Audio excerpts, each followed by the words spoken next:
Bonjour à tous, mon nom c'est Jessie Séguin. En fait, je suis herboriste thérapeute et fabricante. Je suis étudiante en naturopathie aromathérapie et j'ai aussi ma compagnie de produits naturels faits à base de plantes médicinales que j'accueille ici dans les Laurentides à Sainte-Adèle qui s'appelle Arduina. J'offre aussi des conférences, des ateliers de fabrication et j'ai mon bureau de naturopathe herboriste thérapeute à la clinique Ostéosport de Saint-Sauveur. Donc aujourd'hui, on m'a demandé de parler d'un sujet. Je crois que les gens se questionnent énormément à ce niveau. On m'a demandé de parler de la B12. On sait qu'aujourd'hui, en fait, les gens se tournent beaucoup, de plus en plus, en fait, vers le vegan, végétalien, végétarien, le cru aussi. Tout ce qui touche tout type d'alimentation qui ne nous fait pas consommer de produits animaliers, produits laitiers, etc. La B12, ce qui est important de savoir en première chose, en premier lieu, c'est que la B12 est emmagasinée. On la fabrique pas. Ce qui fait que avant d'avoir une déficience, vraiment avoir des symptômes d'une déficience de B12, ça peut prendre jusqu'à 3, 4, 5, 6 ans avant qu'on aille épuiser nos réserves. Donc, quelqu'un qui décide demain matin d'arrêter la viande, les consommations de produits d'animaux, c'est pas demain matin qu'il va manquer de B12. Il faut aussi comprendre qu'après un certain temps, cette espèce de B12, cette B12-là qui est emmagasinée dans la moelle osseuse, on dit aussi dans les reins, plus souvent dans le foie, reste là pendant un certain temps. Donc, ça va dépendre d'une personne à une autre, si ça va prendre 3 ans ou 6 ans avant de vider nos réserves de B12. Première chose, il faut aussi comprendre que dans l'organisme, vu qu'on l'emmagasine, on ne la fabrique pas, on la synthétise à partir de micro-organismes tels que les bactéries dans notre intestin, les levures, les champignons, les algues. Et puis, il y en a plus dans les végétaux aujourd'hui. Donc, on parle de fruits, de légumes. La B12, elle fait peu partie de ça. On la retrouve souvent dans les produits animaliers. En fait, on la retrouve dans les produits animaliers. Je ne dis pas souvent, on la retrouve dans les produits animaliers. Et puis, c'est pourquoi, après un certain temps, quelqu'un de végétalien ou qui s'est tourné vers le cru ou le végétarien pourrait manquer de B12. C'est conservé dans le foie des animaux. C'est pour ça que quand on en consomme, l'animal devrait contenir de la B12. Ce qui est important aussi de savoir, c'est que pour bien assimiler la B12, il y a plusieurs facteurs importants qu'il faut qu'on soit conscient. Si notre système digestif n'est pas optimal, ce qui veut dire que si on a des intolérances alimentaires, qu'on a des symptômes comme des gaz, des ballonnements, des maux de cœur, des brûlements d'estomac, etc., tous les inconforts qui disent que notre corps n'est pas optimal, il faut les écouter. Et ça se pourrait qu'à ce moment-là, on ne soit pas en train de bien absorber, bien métaboliser notre B12. Car ça prend de l'acide chlorhydrique, qui est l'acide ici dans notre estomac, qui est importante pour tout type d'aliments qui rentrent, qui commencent la digestion ici avec, on appelle le HCl. Le HCl permet de reconduire la B12 à son site d'absorption, la moelle osseuse et le foie. Il faut comprendre qu'une fois qu'on a vraiment une déficience de B12, elle va être lourde et sévère. Pourquoi? Parce que la B12, ça prend quelques années avant d'en avoir moins. Et puis, quand ça diminue, la B9 va reprendre un peu et camoufler, reprendre un peu le métabolisme, La B9 va un peu reprendre ce que la B12 fait pour un peu patcher le bobo, si on veut, et puis elle va camoufler les symptômes.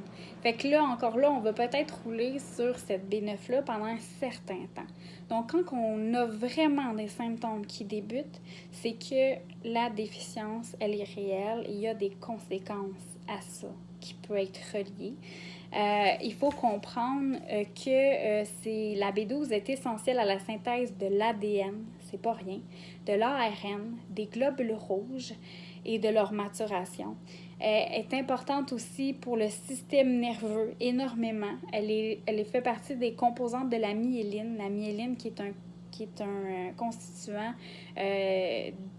qui recouvre et qui protège le système nerveux, surtout les nerfs en tant que tels. Et puis, elle a un impact aussi sur l'homocystéine. Ce qu'il faut comprendre avec l'homocystéine, c'est que lorsque, par exemple, on a l'homocystéine qui s'élève dans notre organisme, on peut tout de suite penser que c'est un indicateur d'une carence en B12, puisque la B12 régularise, je sais pas si ça se dit, le taux d'homocystéine. Donc, si on a une carence en B12, l'homocystéine augmente et c'est là qu'on peut dire on a une carence à B12. C'est un lien qui se fait dans les deux sens. Si on a un excès d'homocystéine, ce qui peut en découler, ça peut endommager les parois des vaisseaux sanguins, provoquer l'accumulation d'amas de graisse dans les artères, ça peut augmenter le risque d'artérosclérose. Un haut taux d'homocystéine, en général, indique une carence en vitamine B12. C'est sûr que la B12 diminue avec l'âge. Il faut vérifier, comme j'expliquais tantôt, la capacité de l'intestin grêle à absorber cette vitamine-là. La vitamine D et d'autres vitamines, d'autres aliments aussi. Une bonne alimentation peut aussi aider à l'assimilation de la B12. Pour mesurer un déficit de B12, on va mesurer la concentration de méthylmalonique dans les urines ou on va mesurer la holo-TC, donc plus précisément la forme active holotranscobalamine de la B12. Ça, on peut toujours demander à un médecin. Est-ce que c'est possible de faire une surdose de B12? C'est un peu ambigu. Certains disent oui, certains disent non. Il y en a qui disent que c'est éliminé par les reins. C'est sûr qu'il faut penser logiquement que si on fait des réserves, c'est qu'on la garde au niveau des foies, au niveau du foie, au niveau de la moelle osseuse, au niveau des reins. Est-ce que c'est possible d'en emmagasiner plus que nécessaire? On ne sait pas encore. Est-ce que ça peut causer des dommages? On ne le sait pas non plus. Je n'ai pas trouvé d'études à ce sujet pour le moment. Ce qu'on dit, c'est que c'est excrété par les reins en surplus. Donc, je reviens à quelqu'un qui manque de B12.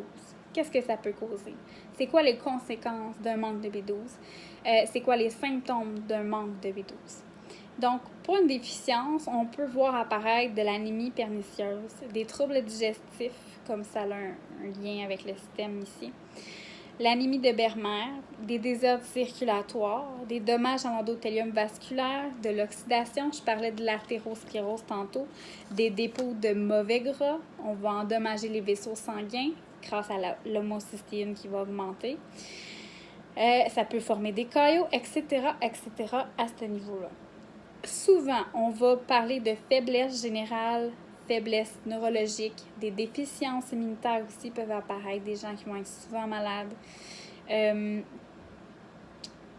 On parle surtout de sclérose en plaques parce que vu que ça a un impact sur la myéline, on parle de sclérose en plaques. C'est tout interrelié. Je vous ferai pas je vous expliquerai pas ce qu'est exactement la sclérose. Ce sera une autre vidéo. Des engourdissements, ça peut être la parasthésie, etc. Il y a plusieurs autres maladies reliées à un manque de B12 qui peut être un facteur. Des symptômes avant de se rendre en pathologie, avant de se rendre en maladie, souvent on va retrouver de l'anxiété, de la dépression, des troubles de personnalité, des changements d'humeur, des pertes de mémoire, un manque de concentration, un trouble du rythme circadien qu'on appelle qui est le rythme du sommeil. Donc, les gens qui sont en manque de B12 pourraient avoir un problème avec, leur sommeil. On peut aussi voir apparaître du zona. Le vitiligo, là, c'est les gens avec des taches blanches sur le corps. Ça pourrait être lié à un manque de B12. Ou aussi, on a le premier symptôme qu'on voit souvent, c'est la fatigue, le manque d'énergie. Les gens vont se sentir vraiment amorphes, moins de vitalité, là, vraiment. La B12, j'expliquais un peu au début que c'est produit grâce aux bactéries présentes dans notre intestin et grâce à une protéine sécrétée par l'estomac. Leur association permet l'absorption de la B12 dans l'intestin grêle. Fait qu'on n'en fabrique pas. Et puis, on l'emmagasine quand il y en a. Donc, il faut aller la chercher dans l'alimentation sous plusieurs formes. Et il y a plusieurs formes qui ne seront pas nécessairement bien assimilées et bien métabolisées par l'organisme. La forme la plus naturelle, la forme que le corps reconnaît le mieux, c'est la cyanocobalamine. La cobalamine naturelle, la méthylcobalamine, qui est la forme naturelle, et l'adénosylcobalamine. Bien important, si vous cherchez un supplément ou que vous voulez voir dans les ingrédients, quand ils rajoutent de la B12, si c'est la meilleure forme de B12 qu'on appelle la forme active, qui va être vraiment reconnue par le corps humain, je répète, parce que je me suis un peu trompée au départ, c'est la méthylcobalamine et l'adénosylcobalamine, la cobalamine. Donc, c'est ces formes-là que vous voulez retrouver, que le corps retrouve dans les produits animaliers et qu'on assimile bien, qui est bien métabolisé par l'organisme. Les autres formes, la cyanocobalamine, elle est synthétique. Il y a divers avis, diverses personnes qui vont réagir différemment. Est-ce qu'ils vont assimiler la totalité? On ne sait pas. C'est un peu plus difficile de voir à ce moment-là. Les meilleures formes que l'organisme préconise, c'est ceux qu'on reconnaît, qu'on voit, que le corps reconnaît dans les produits animaliers, qui est la cobalamine, méthyle ou la adénosylcobalamine. On retrouve ça dans les viandes, volailles, poissons, les moules, comme j'expliquais tantôt, les fruits de mer, parfois les produits laitiers. Aujourd'hui, on a pu dire que les produits végétaux, fruits et légumes, contiennent de la B12, qui était le cas avant. On pouvait avoir une forme active de B12 dans les végétaux. Maintenant, à cause de l'ère industrielle dans laquelle on est, les produits chimiques, les pesticides, nos terres qui sont dévitalisées, on perd énormément de nutriments dans nos végétaux et autres. Mais là, pour le vidéo, la B12 ne se retrouve plus dans les végétaux.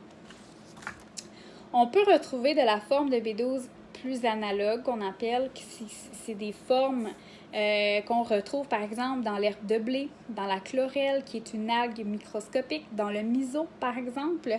Et puis ces formes-là, encore une fois, on est d'avis par différents scientifiques que c'est pas la forme la mieux assimilée par l'organisme et que le corps ne la reconnaît pas bien. Ce qui pourrait aussi, les gens qui sont végétariens, qui disent consommer de la chlorelle, du miso, etc., et qui ont quand même une déficience en B12, on voit que là, c'est pas à son maximal. Il y a quelque chose qui se passe que l'organisme ne reconnaît pas. Donc, les avis sont partagés quant à cette B12-là qui est analogue, qui est moins bien assimilée. Il faut aussi comprendre que certaines fermentations, comme la choucroute, etc., il y a plusieurs types de fermentation, contiennent des bactéries lactiques. Et ces bactéries lactiques-là peuvent produire de la B12 en petite quantité. Donc, c'est pas quelque chose, quand on est en déficience, qu'on va nécessairement aller remonter nos taux là, de B12 dans le système. Mais ça peut être quelque chose d'intéressant pour le système digestif, ils ont d'autres propriétés. Je crois que j'ai fait pas mal le tour de la B12. Si vous avez des questions, s'il y a quelque chose pour vous qui était moins clair ou pour laquelle vous étiez moins à l'aise, Je vous dirais, pour conclure, que est-ce qu'on a besoin de supplémenter tout le monde en B12? Non. Parce qu'on la garde, on la réserve. Ça peut être long avant d'avoir nos réserves. 2, ce qu'il faut faire attention, c'est après un certain temps, lorsqu'on est végétarien, 3 à 6 ans, je disais tantôt, avant d'écouler nos réserves, c'est à ce moment-là qu'on pourrait commencer à faire des prises de sang ou des tests pour vérifier notre taux de B12. 3, ce qu'il faut aussi penser, c'est à notre système digestif. Est-ce qu'il est optimal? Est-ce qu'on peut aller chercher quelque chose pour l'aider à assimiler cette B12-là aussi? Plus on a une santé plus on a un équilibre de vie, un mode de vie qui est sain, plus on a tendance à moins perdre aussi de nutriments. Donc, on est moins toxique, on a moins besoin de vitamines et de minéraux. Et puis, je rajouterais qu'il faut aussi aller voir les formes qu'on consomme. Est-ce que c'est des formes actives? Est-ce que c'est pas des formes actives pour aller le chercher dans l'alimentation? On parle aussi beaucoup de levure. La levure n'est pas nécessairement bien assimilée non plus, car c'est une forme analogue de B12. Il faut comprendre que la B12 est synthétisée à l'aide de notre flore bactérienne. Si notre flore n'est pas top shape, bien, il y a des risques que notre B12 soit même bien assimilée. Alors, sur ça, c'est un exemple de symptômes qu'on peut travailler, nous, en tant que naturopathe ou herboriste thérapeute. Il y a plusieurs autres sujets qu'on peut aborder avec vous, mais ça, c'est une des pathologies, si je peux dire, qu'on fait en bureau et qu'on peut travailler avec vous. C'est des outils, des réponses, des questions comme ça qu'on peut aller répondre dans le cadre d'une consultation en naturopathie, herboristerie. Alors, je vous souhaite bonne journée et si vous avez aimé la vidéo, partagez. Bye bye!